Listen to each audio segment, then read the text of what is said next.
திருப்பதி முருகர் கோயில். இன்னைக்கு தலையில தண்ணி ஊத்திக்கிறவா கோயில போய் மண்ணை வாரி வைக்கலாம். திருப்பதியில யாருக்கு எடுத்தா யார் பக்கத்து ரொம்ப தெரியும் உங்களுக்கு. ஏ மோடியா மட்டும்தான்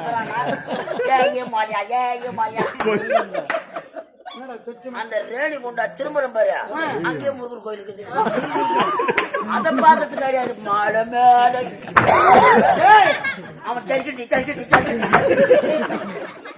நம்ம வீட்டு பணத்தை செலவு பண்ணிக்கலாம். அங்க போலனா யார் ஆச்சு அப்படி வேணாங்க.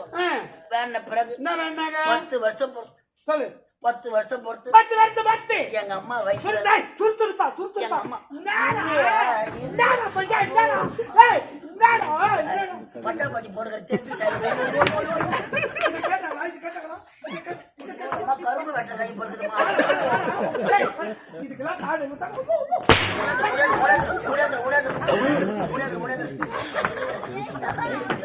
பொம்பளை இருந்தா ஒண்ணு வைக்க மாட்டான்.